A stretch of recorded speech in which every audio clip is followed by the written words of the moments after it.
Muy buenas tardes. En representación del Instituto Superior de Urbanismo, Territorio y Ambiente de la FADU-UBA, Andrea Carrizo, secretaria general de dirección, y quien les habla, Gabriel Holzel, secretario técnico administrativo, les damos la bienvenida. Y tenemos el placer de cerrar este año tan particular que se termina, aunque no así la circunstancia tan especial que atravesamos, con la presentación del libro La desintegración de la ciudad, políticas urbanas recientes en la ciudad de Buenos Aires. Esta publicación es la primera entrega de la colección Problemáticas Urbanas Contemporáneas en el marco de la sección editorial Publicaciones ISU del Instituto y constituye, apelando al breve texto que utilizamos para la difusión, el producto de varios proyectos de investigación y extensión de carácter interdisciplinario. Este libro indaga en temas y problemas diversos en el marco de una actividad científica sensible a los conflictos habitacionales urgentes y complejos de la sociedad actual.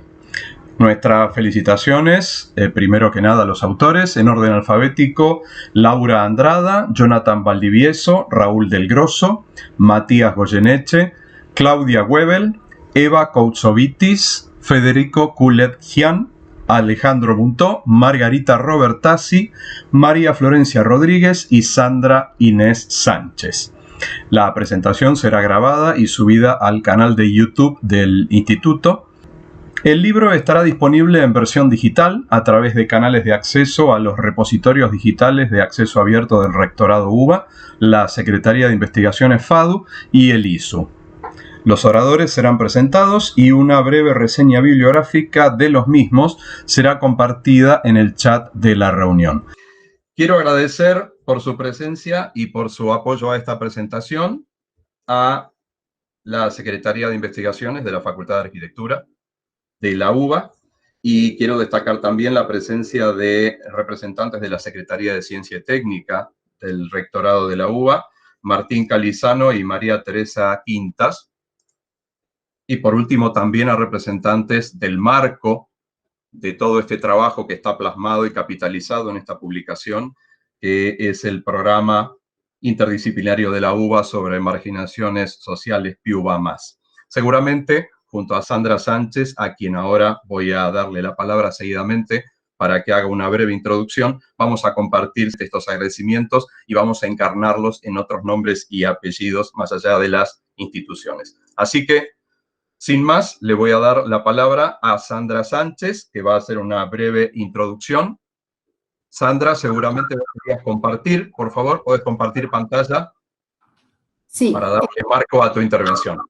Sí, un poquitito después voy a compartir pantalla. Bueno, primero el agradecimiento a Gabriel y Andrea que apoyaron este libro y que forma parte de una serie editorial del ISU.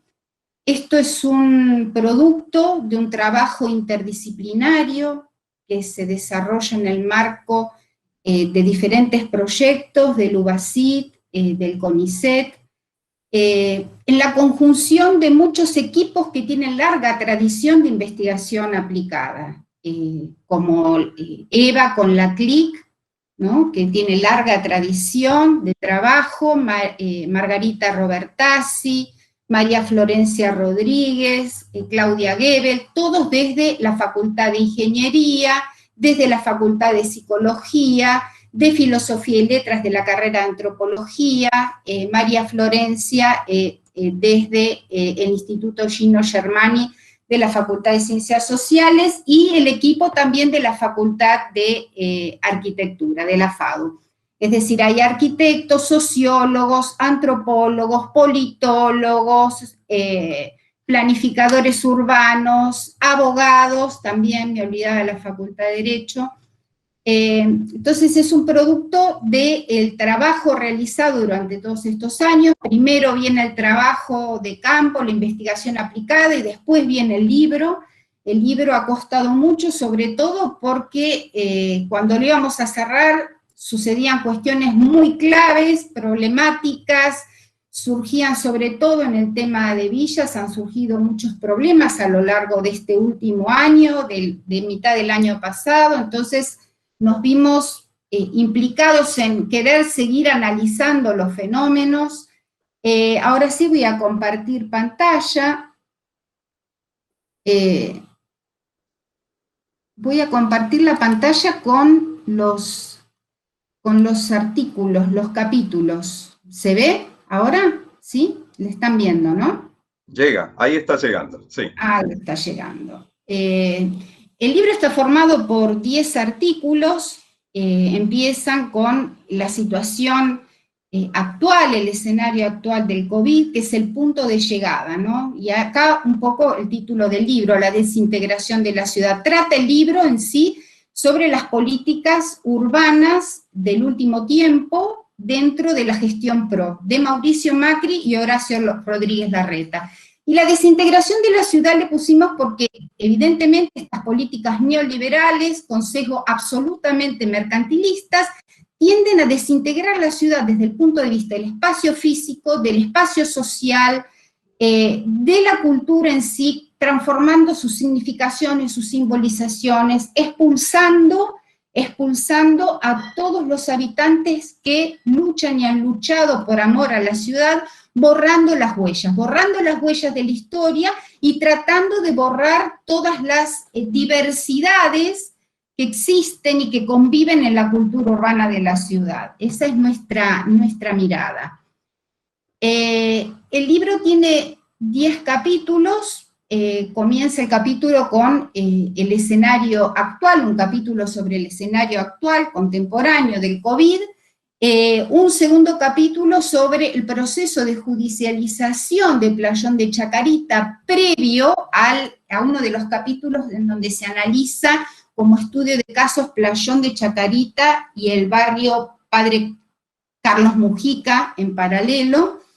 Le sigue este capítulo bastante importante en extensión, queda medio desfasado del resto, pero en ese sentido no quisimos limitarnos con la cantidad de páginas, que es una de las cuestiones que tenemos los investigadores cuando queremos plasmar en un escrito los trabajos realizados.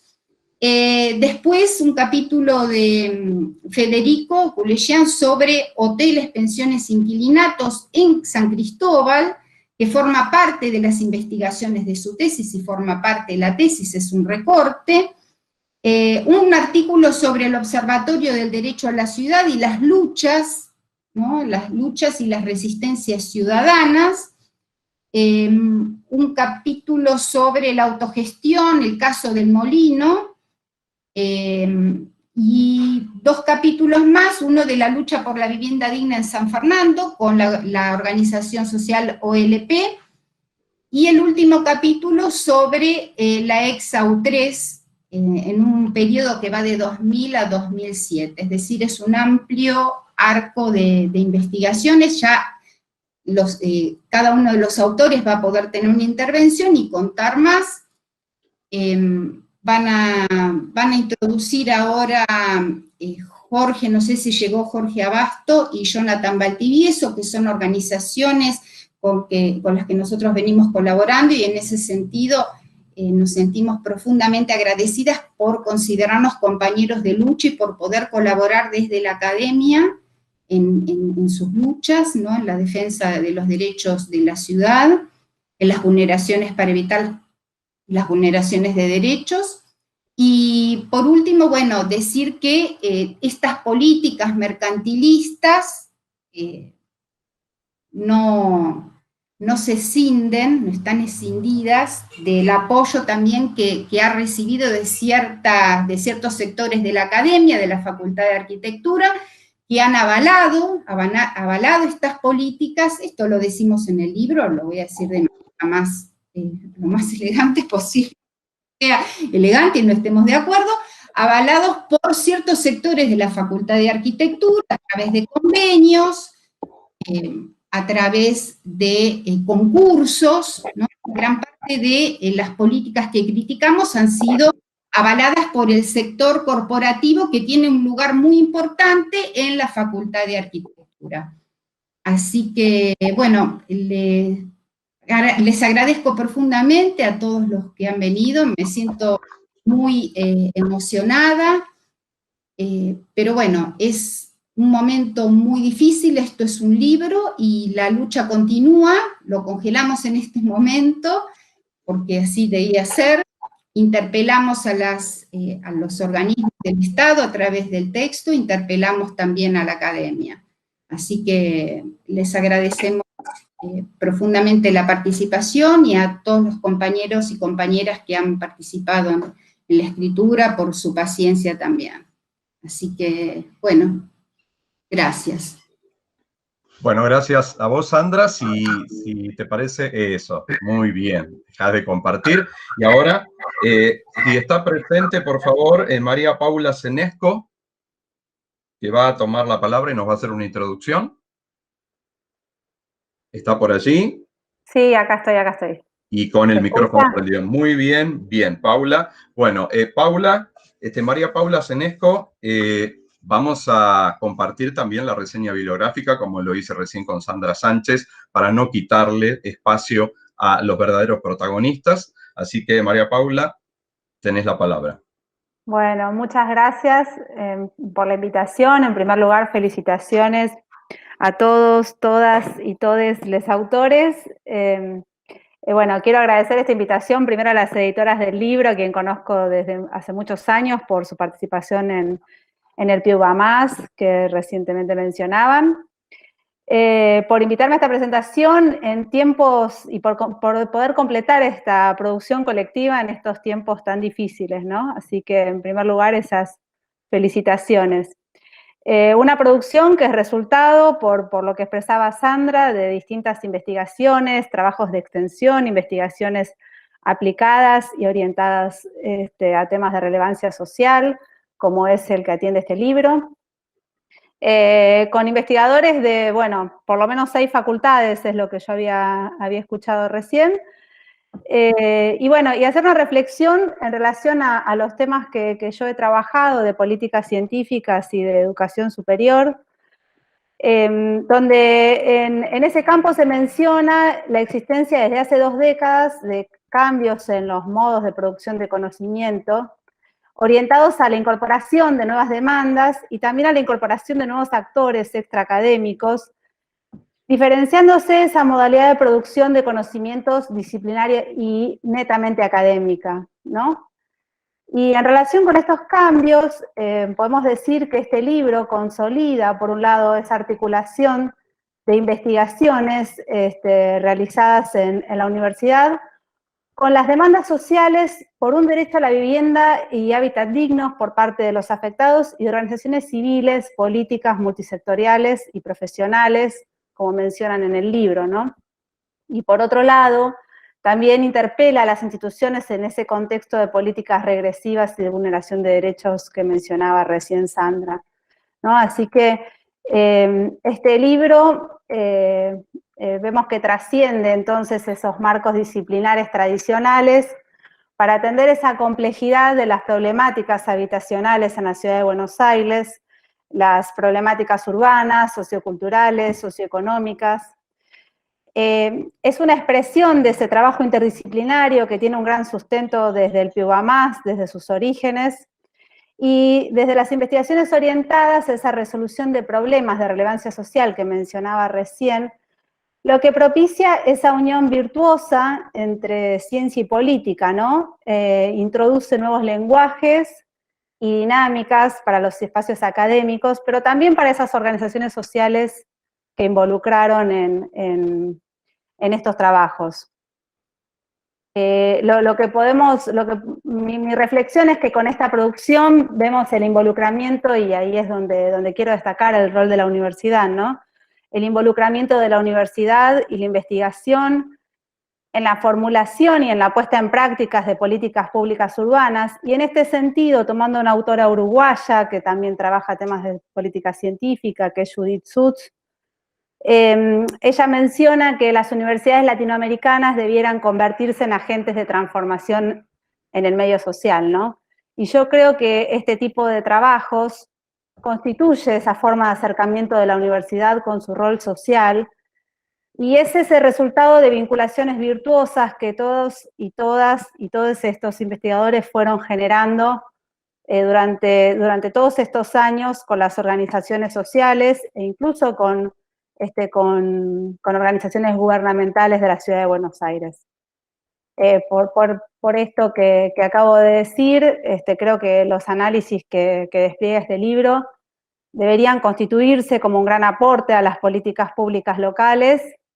Y bueno, y por todo esto estimulo fuertemente su lectura y su circulación, no solo en el ámbito de la universidad, sino en todos los ámbitos que involucra la problemática. Así que bueno, nuevamente muchas gracias y felicitaciones a los y las autoras por esta producción. Muy bien, muchas gracias a vos, Paula, por tu intervención. Y entonces, Adriana Rivero, bienvenida. Estás por allí con tu micrófono. Sí, estoy con muy poca señal. Estuve escuchando una parte que estuve con muy poca señal. Estoy con muy poca señal, por eso no pongo la cámara. Estoy con problema en la zona de internet. Me pasó varias veces estas semanas. Les pido disculpas. Bien. Así que a Paula. Bien, te escuchamos. No sé si querés agregar algo, Adriana, o simplemente seguimos. De cualquier manera, la grabación de la presentación va a estar disponible muy pronto para que la puedan escuchar completa. Y yo les agradezco mucho el envío del libro, sobre todo porque, bueno, nos va a permitir para los de proyectos interdisciplinarios que no pudimos ir, poder adentrarnos más en la temática. Muchísimas gracias y, bueno, los felicito a todos.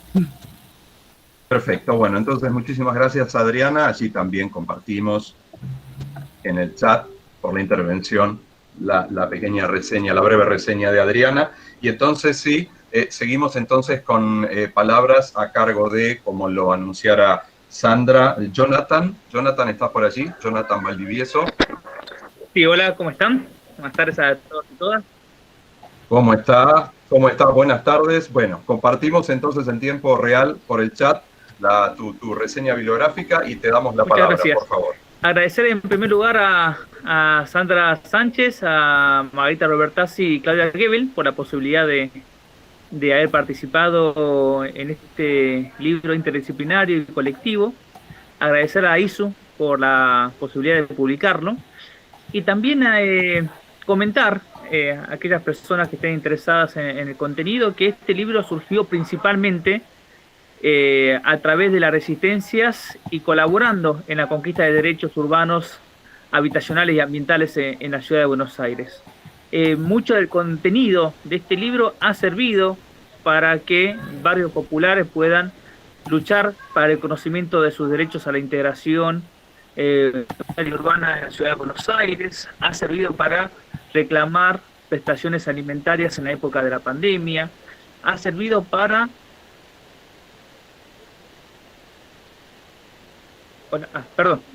se cortó el sonido.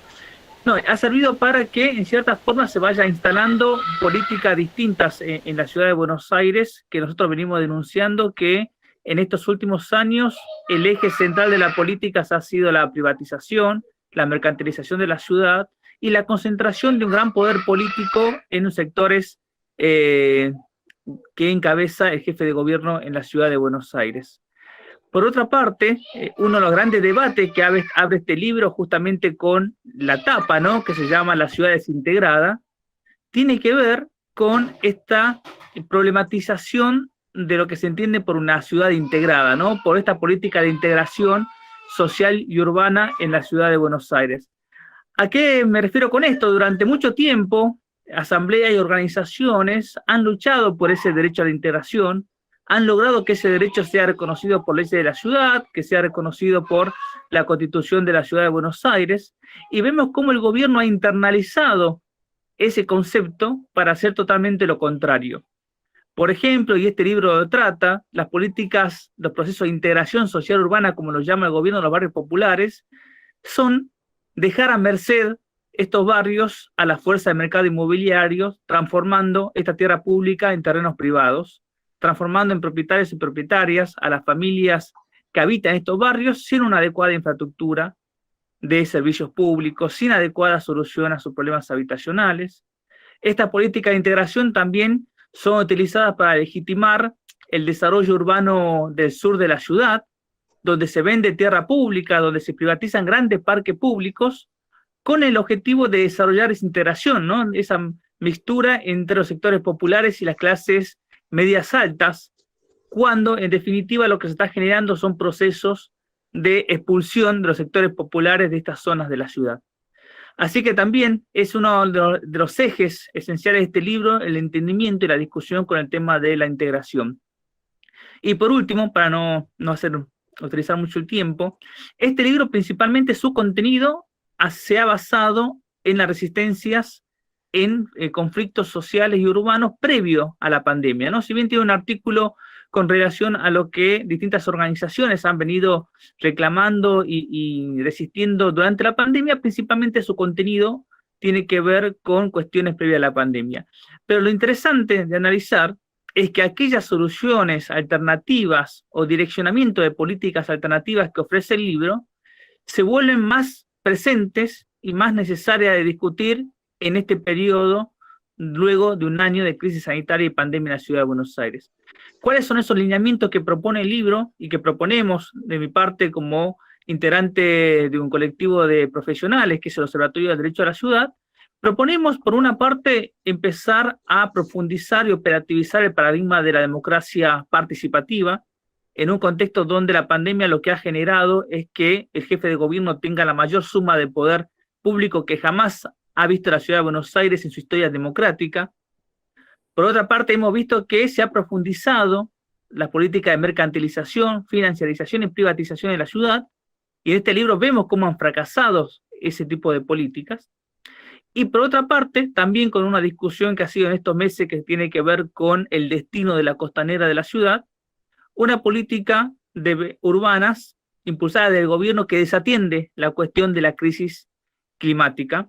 Y ahora vemos una audiencia pública con más de 7.000 integrantes, habitantes de la ciudad de Buenos Aires, participando para defender la costanera y logrando que esta audiencia pública sea la más numerosa y la más larga de la ciudad de Buenos Aires, justamente para rechazar esta política de privatización y desatención de la crisis climática y la necesidad de espacios verdes en la ciudad de Buenos Aires. Estos tres ejes, el tema democrático, la desprivatización y la atención a las problemáticas ambientales, se ven reflejadas en el libro y son nuestras recomendaciones de cuáles son las líneas que debería seguir un buen gobierno y la ciudadanía para tratar de mitigar las grandes consecuencias a la violación de derechos que está generando la política de gobiernos, obviamente orientadas a favorecer a sectores de poderes económicos inmobiliarios, como lo hemos visto en este libro y como lo hemos visto a lo largo de la pandemia con las sesiones de la legislatura en este último año. Bueno, muchas gracias. Bien, muchas gracias, Jonathan, entonces, por tus palabras. Y vamos entonces a convocar a que también diga las suyas Jorge Abasto Barone. ¿Estás por allí? Hola, ¿se escucha? Se escucha, por supuesto. Bienvenido también. Bueno, gracias. Buenas tardes a todas y a todos. En principio, agradecer a Sandra la posibilidad de decir unas palabras aquí en la presentación de este libro.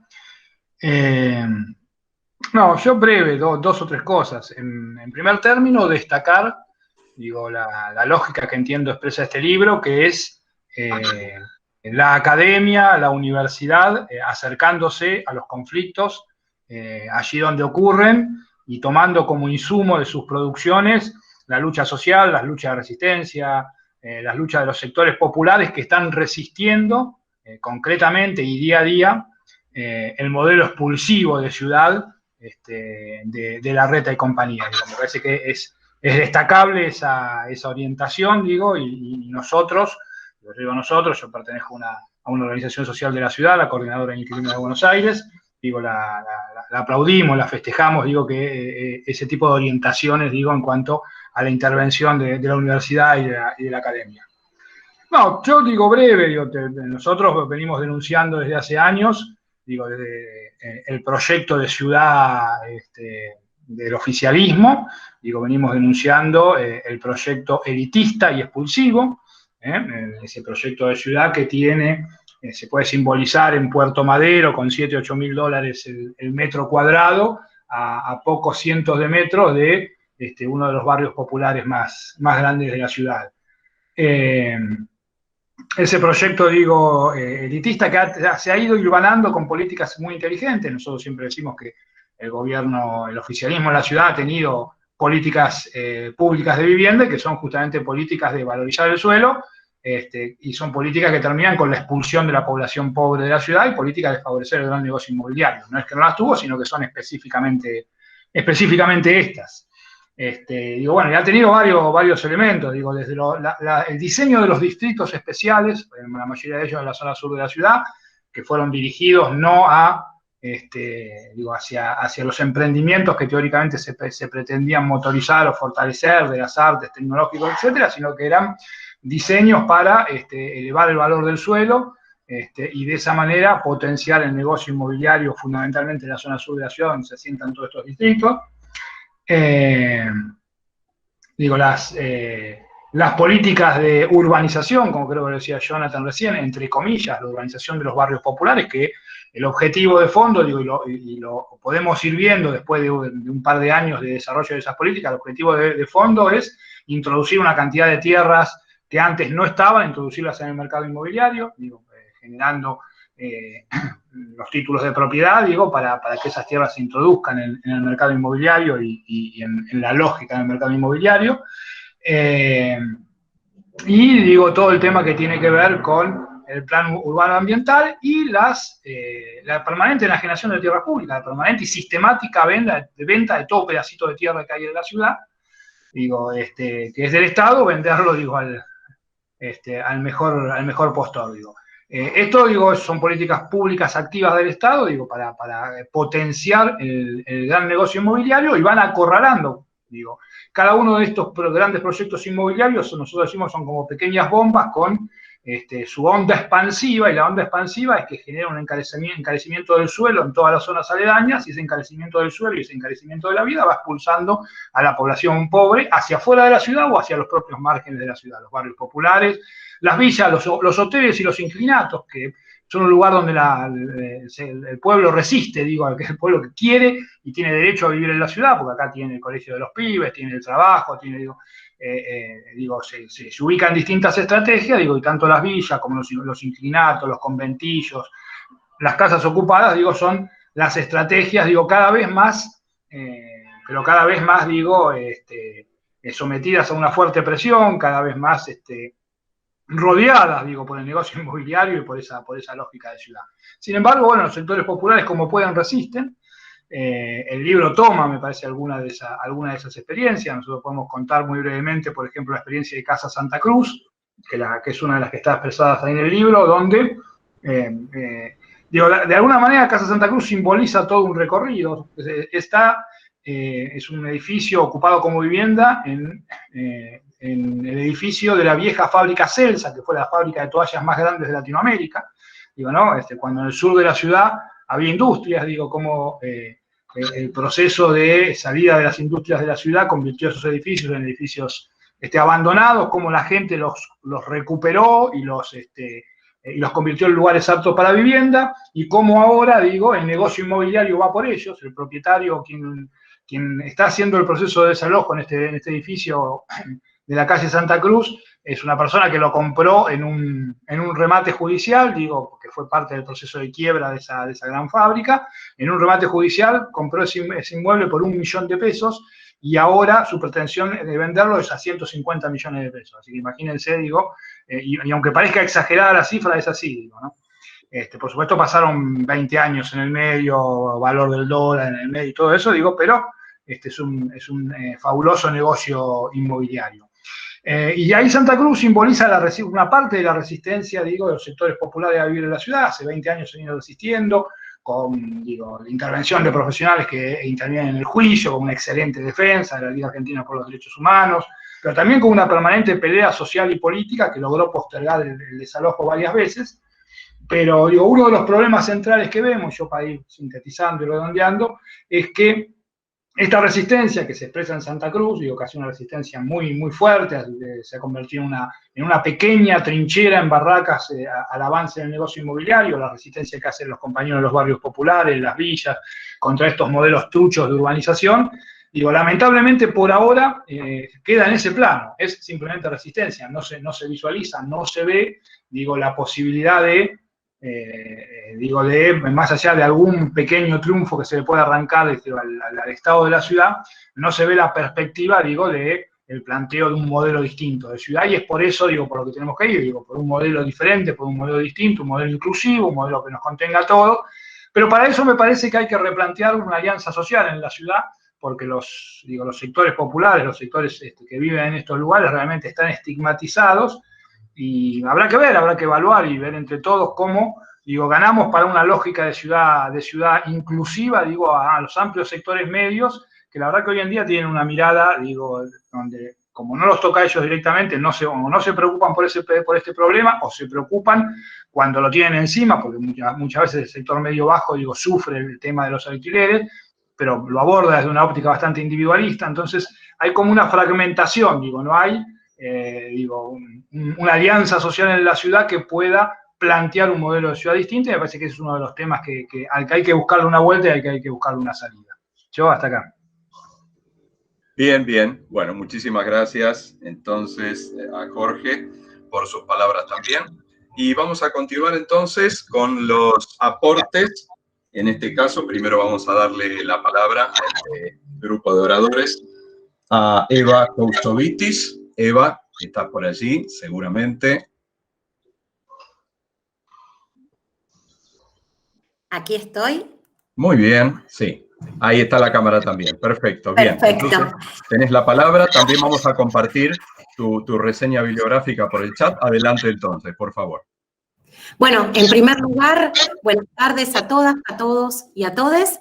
Quería agradecerle especialmente a Sandra Sánchez por la oportunidad de poder publicar en este maravilloso libro, que es la síntesis no solo del trabajo colectivo que desde diferentes ámbitos venimos llevando a cabo hace muchos años, sino también es la síntesis de un conjunto de trabajos inter- y transdisciplinarios. Yo quería compartir pantalla porque tengo una pequeña presentación que quería poner en común, así que voy a intentar hacerlo. Cuando quieras.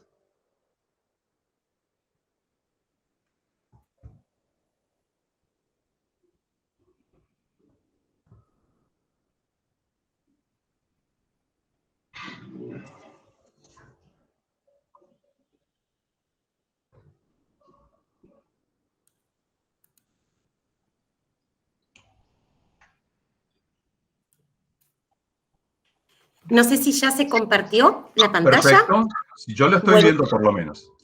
Bueno, muchísimas gracias. Bueno, en particular me toca compartir la autoría del capítulo que trata sobre vulneraciones de derechos en tiempos de pandemia, específicamente en villas y asentamientos de la ciudad de Buenos Aires. En ese artículo hemos tratado de sistematizar y de poner en común un conjunto de intervenciones institucionales colectivas que hemos llevado adelante en materia de derecho a la conectividad, en materia de políticas alimentarias, acceso al agua potable, implementación de protocolos de COVID en villas y asentamientos. Y para comenzar, y muy brevemente, quería recordar que las epidemias de cólera, de viruela y de fiebre amarilla, allá por 1870, fueron las que dieron lugar a los primeros proyectos de saneamiento en nuestro país, en particular en la ciudad de Buenos Aires, y ya en 1880, es decir, una década después, las obras construidas, las redes de agua potable y de cloaca, le daban cobertura a la cuarta parte de la ciudad. Sin duda, la pandemia ha visibilizado la desigualdad en el acceso al conjunto de las infraestructuras, en particular al agua potable, y nos interpela inexorablemente a repensar y reformular el paradigma de acceso a la infraestructura, Se trata de habitar en igualdad de condiciones y para eso tenemos que poder acceder en igualdad de condiciones a las infraestructuras básicas. Hoy, 140 años después de esas epidemias, en nuestro país, más de 4 millones de ciudadanas y ciudadanos quienes habitan en los barrios populares, en su mayoría niñas, niños y mujeres, no acceden al agua potable de manera formal. A nivel nacional, 1 de cada 10 habitantes no accede formalmente al agua potable, y en la ciudad de Buenos Aires, paradójicamente, una ciudad con un presupuesto per cápita equivalente a importantes ciudades europeas como Madrid o como Roma, 1 de cada 7 habitantes no accede formalmente al agua potable. Y yo quería compartir estos mapas en donde claramente podemos correlacionar qué es lo que sucede allí donde tenemos los peores indicadores sociourbanos. En la figura de arriba podemos identificar en la comuna 4 y 8 los peores indicadores sociourbanos de la ciudad de Buenos Aires. Y allí, en esas comunas, en la figura de abajo, podemos identificar con claridad que es donde se desarrollaron la mayor cantidad de contagios por COVID. En el sur de la ciudad de Buenos Aires, los contagios se han multiplicado respecto a lo que sucede en el norte. Sin duda, la pandemia ha dejado muy en claro la correlación directa que existe entre la falta de acceso formal al agua potable y los contagios por COVID. Y eso ha tenido consecuencias, que han sido las pérdidas evitables de numerosas referentas y referentes en los barrios populares. Durante el desarrollo del pico de la pandemia, hemos asistido a ese peregrinar de los baldes vacíos en las villas y asentamientos de la ciudad, en donde generalmente mujeres, niñas y niños recorrían con baldes los pasillos tratando de encontrar algún camión cisterna para juntar un poco de agua. Y así fue en este contexto que el 7 de abril, desde la Cátedra de Ingeniería Comunitaria, junto a la CTA Capital, el Observatorio, y un grupo de mujeres referentes de los distintos barrios populares, presentamos una acción colectiva de amparo para solicitarle a la justicia que le ordene al gobierno porteño garantizar el acceso al agua potable en la totalidad de los barrios populares. Presentamos además un conjunto de propuestas técnicas muy detalladas, un plan de acción inmediata que incorporaba desde la entrega de tanques hasta protocolos de actuación y un programa de agua y saneamiento para el conjunto de los barrios populares para la ciudad. Y el 5 de mayo, en un fallo histórico, la justicia nos dio la razón. En un fallo histórico porque operativizó el principio de igualdad en el acceso al agua potable, estableciendo dotaciones equivalentes a las dotaciones del resto de la ciudad. Lamentablemente, y desde entonces, el gobierno porteño viene incumpliendo la sentencia judicial. Sin duda, no acceder formalmente al agua potable condiciona la reproducción de la vida, reduce la esperanza de vida, duplica la mortalidad infantil, pero también constituye una de las violencias más invisibilizadas hacia las mujeres, ya que limita toda posibilidad de autonomía. Y cuando pensamos en esa deuda con más de 4 millones de ciudadanas y ciudadanos que en nuestro país no acceden formalmente al agua potable y le ponemos números a esa deuda, hemos hecho un trabajo con otros colegas y otras colegas y hemos podido estimar que poder garantizar el acceso real al agua potable y al saneamiento a nivel nacional costaría aproximadamente 10.000 millones de dólares. No solo construir las redes, sino además construir y diseñar los sistemas de tratamiento necesarios y además adecuar y ejecutar para lograr esa conexión real la infraestructura interna. Y si pensamos que solamente durante la gestión macrista la deuda pública contraída fue de 150.000 millones de dólares, es que vemos la necesidad de poder poner en agenda las políticas públicas adecuadas. En el marco de la emergencia educativa, también lo que hemos hecho es llevar adelante un relevamiento respecto a las condiciones de acceso a la virtualidad tanto de las familias como también del conjunto de las docentes y docentes. Desde la Cátedra de Ingeniería Comunitaria, el Observatorio y el IPIP, realizamos un relevamiento dirigido al conjunto de la comunidad educativa que evidenció que el 26% de las familias tienen la conectividad limitada. Y a partir de este relevamiento, presentamos una acción cautelar para garantizar el derecho humano a la conectividad. Y aquí también, una vez más, la justicia nos dio la razón en un fallo histórico el 8 de junio y le ordenó al gobierno porteño no solo garantizar la conectividad, sino también entregar dispositivos a todos y a todas las estudiantes de todos los niveles educativos. Pudimos también, a partir de otro relevamiento, acreditar el incumplimiento de la sentencia judicial y una vez más, en lugar de resolver el problema y garantizar internet y computadoras a quienes lo necesitan, la propuesta del gobierno porteño fue proponernos grandes cibers para quienes no tienen acceso a los dispositivos electrónicos o también esta propuesta fracasada de las burbujas.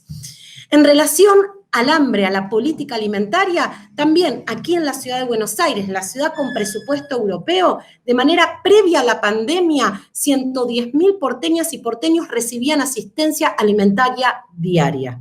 El gobierno utiliza la contratación de empresas intermediarias para entregar en los comedores comunitarios alimentos crudos a granel. Y allí son las mujeres trabajadoras comunitarias quienes sin salarios y sin derechos laborales se ocupan de recibir el alimento, manipularlo, cocinarlo y entregarlo. La verdad es que estas más de 6.500 trabajadoras comunitarias son quienes han estado en la primera línea gestionando la pandemia y quienes históricamente gestionan las políticas públicas en los barrios populares. Y no vamos a resolver la brecha de desigualdad de género en la ciudad de Buenos Aires si no reconocemos el trabajo de las mujeres trabajadoras comunitarias. Y por supuesto, la pandemia profundizó la crisis alimentaria en la ciudad de Buenos Aires y ahí fue donde también llevamos adelante diferentes relevamientos y pudimos elaborar un conjunto de informes que permitió visibilizar el gran negocio que tiene el gobierno porteño detrás de la emergencia de la sed y de la emergencia del hambre. A partir de esos informes y a partir de poder visibilizar el negocio del hambre a través de la utilización de empresas intermediarias que lo que hacen es abastecer al gobierno porteño de alimentos de baja calidad nutricional, pero que además los abastecen con enormes sobrecostos, es que en diferentes barrios populares de la ciudad, en el marco de la pandemia, las mujeres, una vez más, llevaron adelante distintas iniciativas para poder visibilizar este negocio del hambre que, por supuesto, precariza las políticas alimentarias. Y así fue como se organizaron verdurazos, por ejemplo, en Villa 20, y las mujeres de Villa 20 pudieron entonces hacer visible cómo ese bolsón de 11 productos de baja calidad nutricional que el gobierno porteño entregaba y por el cual el conjunto de la ciudadanía pagábamos más del doble de lo que costaba en un almacén de barrio, podía ser equivalente a 60 kilos de verduras producidas a través de cooperativas de la agricultura familiar. Y así también fuimos hacia la propuesta de una tarjeta alimentaria. Y por último, y para terminar, y como se trata de habitar en igualdad de condiciones, entendemos que uno de los mayores consensos a nivel global a partir de la pandemia es el de repensar nuevos paradigmas urbanos basados en criterios de justicia ambiental, climática, de género, social. El COVID nos obliga a revisar las intervenciones y el conjunto de las políticas públicas destinadas a las villas y a los asentamientos, fundamentalmente en relación a cómo accedemos a los servicios básicos y en relación a cómo intervenimos en el espacio público. Pensar integralmente y en contexto del espacio urbano las infraestructuras desde perspectivas comunitarias y de género, pensar en nuevas infraestructuras que acompañen la reproducción del hábitat popular en lugar de condicionarlo, reemplazar los modelos hegemónicos de las mega obras por obras a escala humana, pensar también en cómo adecuar la normativa y los marcos regulatorios de las empresas prestadoras de servicios básicos para poder acceder en igualdad de condiciones, porque sin duda esos marcos regulatorios y esas normativas no solo no han dado respuesta en los centros urbanos al acceso a los servicios, sino que además son parte del problema. Pensar en infraestructuras que garanticen accesos igualitarios a los servicios, pensar en mecanismos reales de participación y decisión respecto al acceso a los servicios y respecto a cómo intervenimos en los hábitats populares. Me parece que es fundamental poder reemplazar la discusión de la emergencia eterna en lugar de ponernos a pensar en cómo acceder universalmente a las infraestructuras y además de manera gratuita. Yo creo que esos nuevos paradigmas, sin duda, requieren de poder democratizar la técnica. Y creo que esa, ¿sí?, es nuestro rol y nuestra tarea principal. Así que, bueno, la verdad que muchísimas gracias y felicitaciones a todas, a todos y a todes con quienes pudimos poner en común tantas experiencias. Muy bien. Entonces, muchas gracias, Eva. Ahora sí. Y vamos a pasar al siguiente orador, a quien damos la palabra. Alejandro, ¿estás por allí? Alejandro Muntó. Aló, sí, buenas, ¿qué tal? ¿Me escuchan? ¿Me ven? Te escuchamos. ¿Qué tal? Bueno, tenés la palabra. Ahora voy a compartir por el chat también tu reseña bibliográfica, cuando quieras. Dale, buenísimo, muchas gracias ahí, Gabriel. Hola a todos, ¿qué tal? ¿Cómo va? Mi nombre es Alejandro, soy psicólogo de la UBA y actualmente profesor de psicología en un secundario, y hasta este año fui investigador en formación del CONICET, en el marco de cuya tesis produje el capítulo que presenté para este libro. Che, y ante nada, bueno, compartir los agradecimientos que se mencionaron antes, a Sandra, a Margarita, a Claudia, a Lizu, que viene organizando esta movida y que tuvo que soportar heroicamente un ataque troll del que fuimos objeto en momentos recientes. Yo me preguntaba si será que los trolls eligen a sus víctimas, digamos, si hay algo así como un coordinadere de trolls que dice vayan acá y allá, este evento tiene potencial, no nos gusta, vamos a caerle a o si es una cosa más así como aleatoria, bueno, quién sabe cómo son los sueños del troll y a quienes atacan. En cualquier caso, agradecer por la realización de este evento dentro del marco de lo posible, este año de pandemia, como viene siendo todo en los últimos meses. Y de mi lado, retomando lo que decían los oradores que precedieron, yo me encontré mucho en las palabras del compañero Jonathan, en lo que él señalaba sobre la profundización en tiempos recientes, incluso este año, no han frenado este año, de las políticas privatistas en la Ciudad de Buenos Aires. Y son estas políticas privatistas y la profundización de esos procesos de mercantilización en la ciudad aquellos a los cuales resisten muchos de los focos de activismo social de los que se da cuenta en los capítulos que componen este libro. Algo en lo que ya se reflejó, digamos, en las palabras de quienes preceden, así que no voy a abundar en eso.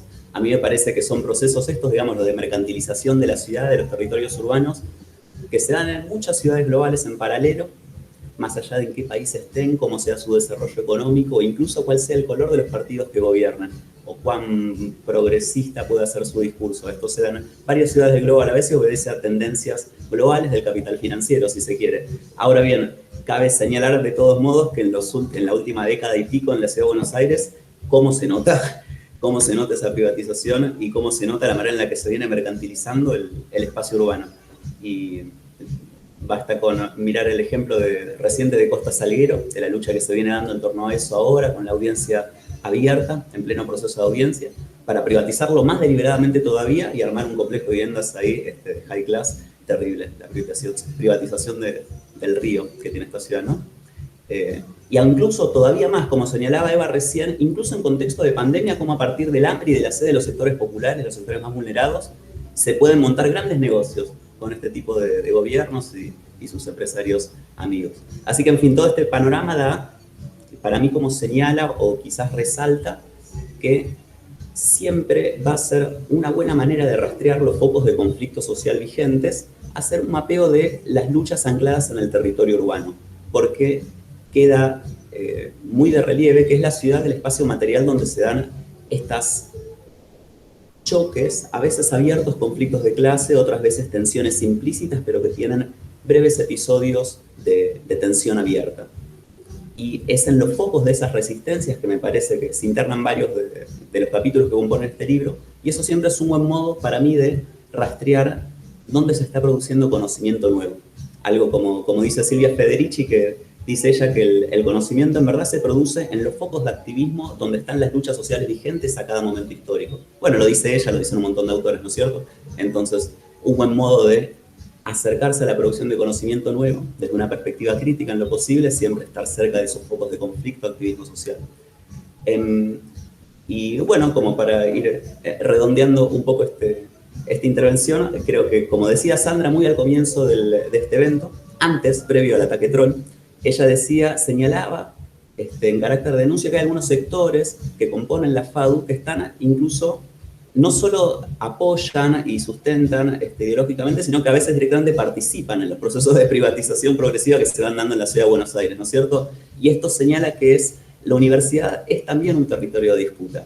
Y digo esto no solamente por la participación directa, como se da en muchos casos en el caso de aquella facultad, y no solo estrictamente por lo que podríamos llamar un capital cultural, digamos, de ese capital que circula más específicamente en circuitos académicos universitarios, sino más por el efecto simbólico que tiene la producción de conocimientos y el marco de la generación de ideas hegemónicas que dan lugar a prácticas que se consideran centrales o también hegemónicas en cada una de las disciplinas. Es decir, cómo concebimos nuestro quehacer profesional.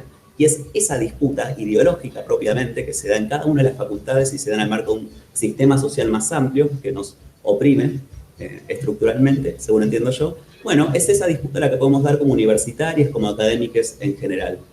Siempre de la mano y siempre avanzando conjuntamente con esos sectores vulnerados que se organizan activamente, como se señalaba en las intervenciones previas, y que son siempre además los que están probablemente más sujetos a actos de represión explícita y deliberada por parte del gobierno. En nuestro caso igual fuimos objeto de un ataque troll, así que de alguna manera quizás se puede entender que quisieron reprimir este evento. Pero en fin, sin abundar en eso. Bueno, creo yo que este 2020, digamos, tan atípico, tan marcado por esta pandemia que, según entiendo yo, la produjo este sistema y nos la ha tirado encima, creo que se refuerza y se renueva este desafío que tenemos para pensar como partícipes en la producción de conocimiento, de qué lado nos situamos, con cuál de las fuerzas en disputa vamos a acompañar, vamos a estar. Bueno, eso nomás de mi lado. Bueno, gracias. Muchas gracias, Alejandro. Muchas gracias. Sí, es una paradoja lo del ataque que después describiremos brevemente como una anécdota divertida, pero creo que es una actitud cobarde y paradójicamente yo por lo pronto lo considero como un honor. Por algo será, ladran Sancho, señal que son perros. Así que vamos a dar entonces la palabra al próximo orador, a la próxima oradora en este caso. María Florencia, estás por allí seguramente. María Florencia Rodríguez, allí te veo. Hola de nuevo. Y vamos a compartir tu reseña bibliográfica. Adelante, por favor, con tu intervención. Bueno, en este diciembre tan intenso y de sorpresas de las cuales venimos hablando, simplemente agradecer la oportunidad de formar parte de este hermoso libro y celebrar. Siempre digo que todo libro es un motivo de celebración y más en un contexto tan particular como ha sido y es este 2020. Bueno, brevemente, no quiero adentrarme mucho en el texto porque me parece que la idea es invitar a la lectura y a poder compartir espacios de debate a futuro, simplemente señalar que mi capitulito en este libro tuvo que ver con poder pensar la judicialización y los conflictos urbanos, tomando en cuenta, haciendo un recorrido sobre el playón de Chacarita, entender que ese proceso de judicialización que se inicia en el año 2008 y que tuvo como demanda, como reivindicación la cuestión de los servicios urbanos, los servicios básicos, se dio a la luz también de una fuerte organización que se venía teniendo en ese territorio y que a través de Facundo Di Filippo, Jonathan Valdivieso, que también tenía un rol en la legislatura de la ciudad, fueron acompañando estos procesos en distintas villas y asentamientos de la ciudad de Buenos Aires. Decir además que este playón de Chacarita tiene la particularidad de que fue denominado en algún momento como nuevo asentamiento urbano, porque ni siquiera tenía un reconocimiento formal como villa con relación a otros barrios populares de la ciudad de Buenos Aires. Entonces, el capítulo invita a poder pensar cómo se da ese proceso de judicialización, quiénes son los actores que entran en ese nuevo escenario, qué pasa con el interventor, porque además hay que decir que este proceso de judicialización no solo viene a intentar dar respuestas a cuestiones que el Ejecutivo no viene resolviendo históricamente en materia de hábitat, sino también en la posibilidad de poder pensar en un reconocimiento formal a los históricos referentes de ese barrio, ¿no? Poder pensar el proceso de judicialización también en clave política, en clave organizativa, política, y con el reconocimiento formal que esos vecinos y vecinas debieran haber tenido hace años. Pero el capítulo no queda solamente en una secuencia histórica sobre la judicialización, sino ver cómo esa judicialización viene o intenta dar respuesta a conflictos preexistentes, pero que en esa intervención, en ese territorio, se reconfiguran nuevos conflictos a su vez, ¿no? Y poder analizar cómo al mismo tiempo que se da ese proceso de judicialización, hay dos tomas muy significativas en el año 2011, uno en el Galpón, que es la Manzana 9, lo que se conoce como el sector 9, y otra toma que se hizo en los terrenos ferroviarios lindantes al Playón, y también ese conflicto fue judicializado, y sin embargo el Poder Judicial intervino y tomó actitudes, decisiones diferenciales según se trate, ¿sí?, de la localización y de la importancia que tenían esas áreas. En el caso del Galpón, perduraron, quedaron, resistieron los habitantes y las habitantes. En el caso de los predios lindantes fueron fuertemente desalojados. Muchos, en su mayoría, eran vecinos inquilinos del Playón que habían tomado ese predio como forma de resistencia porque no podían seguir pagando los altos costos de esas habitaciones. Algo que Jorge había anunciado previamente en su intervención y que de alguna manera también Johnny y Eva vienen planteando en cuanto a las resistencias de los sectores populares, de las mujeres y de los inquilinos e inquilinas de las distintas villas de nuestra ciudad. Y entonces poder pensar que esta conflictividad que parte de una demanda habitacional también se traduce en cuestiones de localización y de centralidad, ¿sí? El peso que tienen estas resistencias varían también en función de qué intereses inmobiliarios subyacen detrás de un área importante como es Chacarita y ubicado en un lugar emblemático de la ciudad de Buenos Aires. Así que brevemente decir esto y dar unos segunditos para agradecer enormemente a Sandra por la posibilidad de haber codirigido un proyecto que ella dirigió, un proyecto PIP, por su generosidad, por su apertura, por siempre brindarme la posibilidad de intercambiar, de escribir juntas, y bueno, me parece que en estos tiempos tan miserables muchas veces y tan difíciles de la academia, contar con gente así siempre es un motivo de agradecimiento y de valoración. Así que bueno, muchas gracias. Muchas gracias Florencia, sí, es muy cierto, perfecto. Bueno, vamos llegando al final de mi guión para esta presentación y vamos ahora a darle la palabra a las dos oradoras que van a hacer un cierre. En este caso, ya te veo por allí, Margarita Robertazzi, le vamos a darle la palabra para que haga su intervención. Sí, acá estoy. No sé si me ven. Y te vemos. Adelante, bueno, por favor, ya compartimos la reseña bibliográfica en el chat. Bueno, muchas gracias. Nada, lo que quería decirles es, no voy a hablar puntualmente del capítulo que a mí me tocó escribir, porque en función de ser coeditora, junto con Sandra y junto con Claudia, bueno, tuve que leer con detenimiento y con atención todos los capítulos, ¿no?, que forman parte del libro. Y bueno, y puntualmente lo que quiero decir respecto de eso es que, a ver, todos fueron escritos desde distintas disciplinas, desde distintas, digamos, miradas, ¿no? Y cada una aportó, digamos, a mí me parece, me aportó, digamos, un modo de preguntarse acerca de las cosas, un modo de entrar y desarrollar los problemas, un modo de contribuir a las soluciones muy distinto, y en ese sentido me parece que se ve cierto sesgo que viene de la profesión de cada cual, o la arquitectura, o la ingeniería, o la antropología, o la psicología. O sea que por un lado vamos a encontrar como una gran diversidad, digamos, respecto de los capítulos que forman parte de este libro, ¿no? Y que por ahí tienen este denominador común, que es tomar la problemática de la ciudad, aunque justamente el capítulo que yo escribo toma más bien un tema del AMBA, ¿no? No tanto de la ciudad de Buenos Aires, sino del partido de San Fernando. De todas maneras, sabemos que por el tipo de problemas que cada cual se plantea desde su quehacer, son problemas muy complejos, son problemas muy urgentes, porque justamente tienen que ver con las personas, las vidas de las personas y de las familias más desposeídas, digamos, que hay en nuestra sociedad.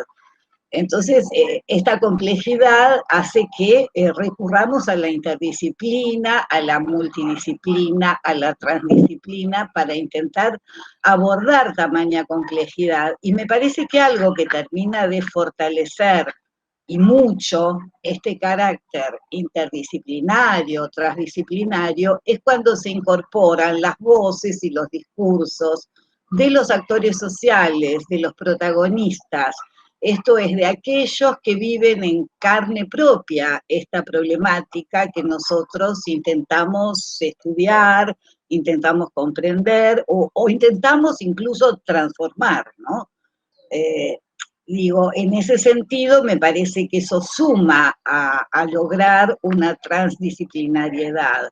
¿Por qué? Porque esto vuelve a mostrarnos otra vez que se conoce en relación, que se conoce siempre con el otro, en esto que se llama poder incluir en la construcción del conocimiento la episteme popular o los saberes populares. O sea que para mí fue muy lindo poder terminar este año con la publicación de este libro, que también celebro, digo, un año muy duro que finaliza con este producto, y que me parece que lo que trae es como una cierta matriz común, a pesar de que todos abordamos por ahí temas distintos, algunos en común, y esa matriz común, por un lado, habla, digamos, desde una perspectiva que tiene que ver con la denuncia, ¿no? Esto es, denunciar cierto tipo de políticas públicas que están directamente relacionadas con los modos de habitar,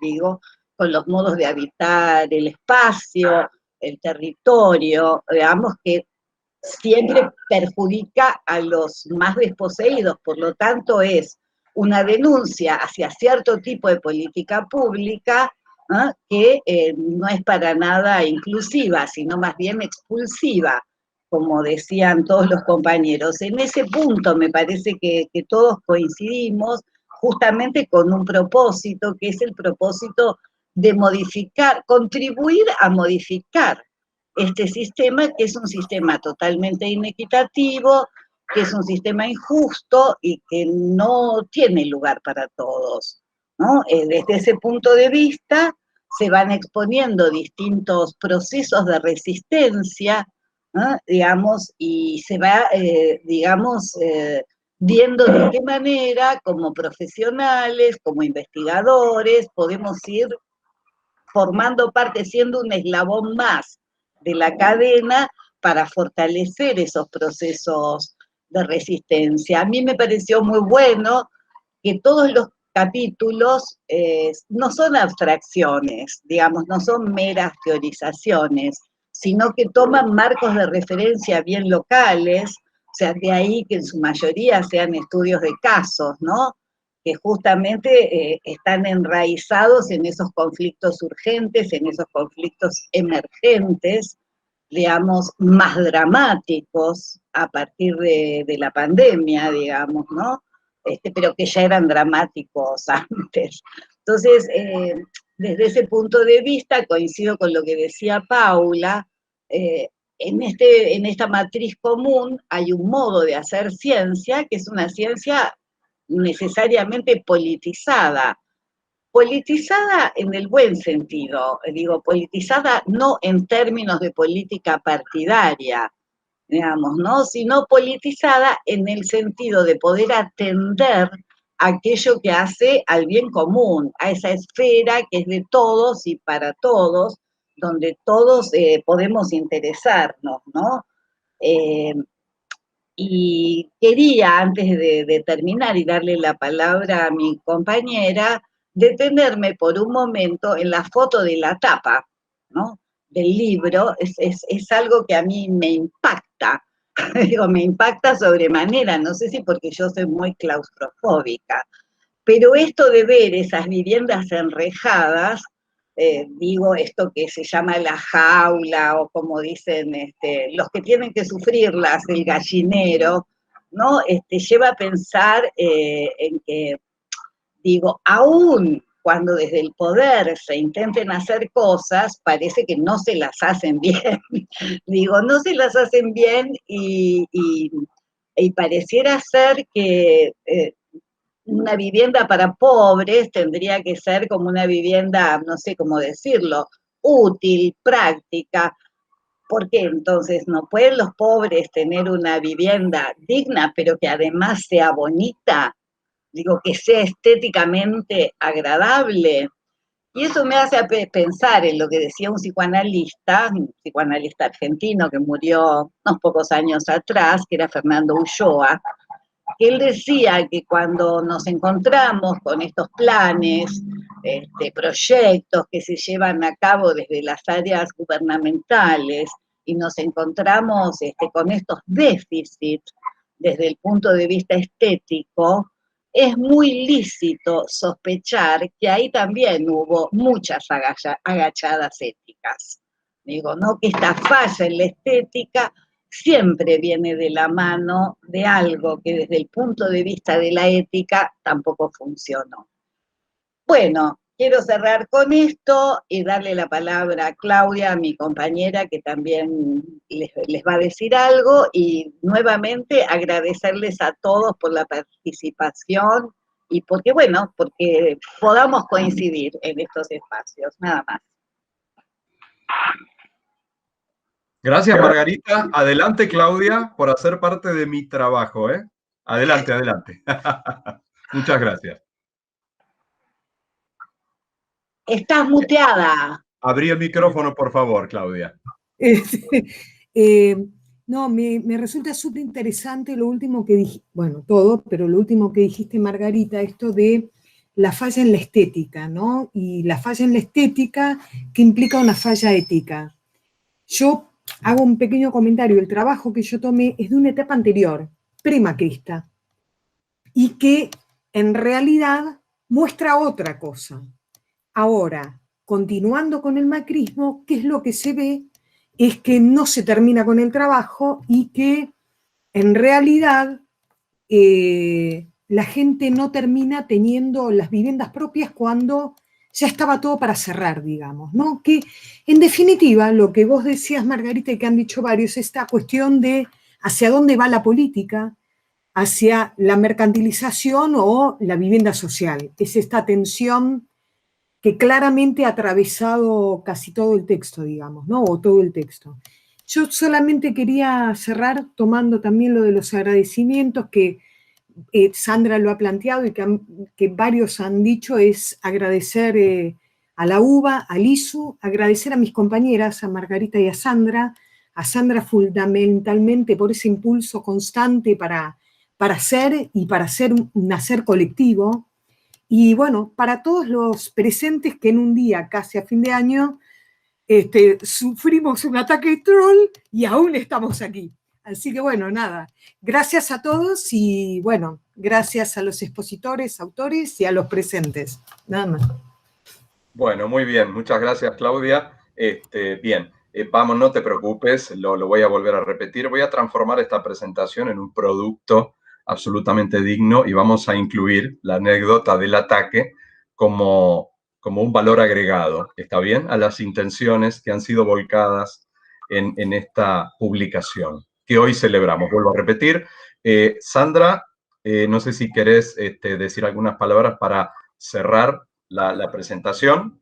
Sí, yo estaba como bastante aturdida a la presentación. No soy buena para las presentaciones, no soy buena para los festejos, pero sí, realmente el apoyo de todos, desde la Secretaría de Investigaciones de la FADU, desde el Rectorado. Paula, es una alegría enorme que estés porque vos fuiste el motor, habilitaste el espacio más favorable de trabajo, de cariño y de amistad que se fue gestando a lo largo de los años en el contexto del Viva Más, y vos sos parte de todo esto porque el trabajo interdisciplinario que se logró y todos los cruces tienen que ver mucho con esto que vos estuviste haciendo todos estos años en la Secretaría. Así que también. Gracias, Sandra. Un orgullo para mí haber trabajado con ustedes todos estos años. La verdad es todo mucho más fácil. Realmente es así, ¿no? Nos sentimos realmente vinculados, además emocionalmente.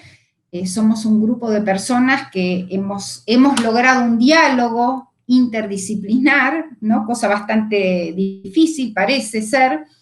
Y bueno, y también creo que a Rita no le agradecí, a Rita Molinos, de la Secretaría de Investigaciones de la FADU, también, que dio mucho apoyo a la difusión, y a los integrantes de la Secretaría de Investigaciones de Rectorado, que también se hicieron presentes y estuvieron apoyando en estos momentos el libro. Así que no, nada más para decir. Estoy muy, muy contenta y me siento muy feliz de haber trabajado con todas y todos, ¿no? Realmente importantísimo. Y bueno, y Raúl, que dice que me olvidé justo de nosotros, de Casa Santa Cruz, del trabajo que habíamos hecho, el capítulo colectivo sobre Casa Santa Cruz. Así que, bueno, agradezco a todos. Bien, bueno, entonces podemos dar por terminada. Sí, sí, por supuesto. Abran los micrófonos porque se tiene que escuchar el aplauso, que no es habitual.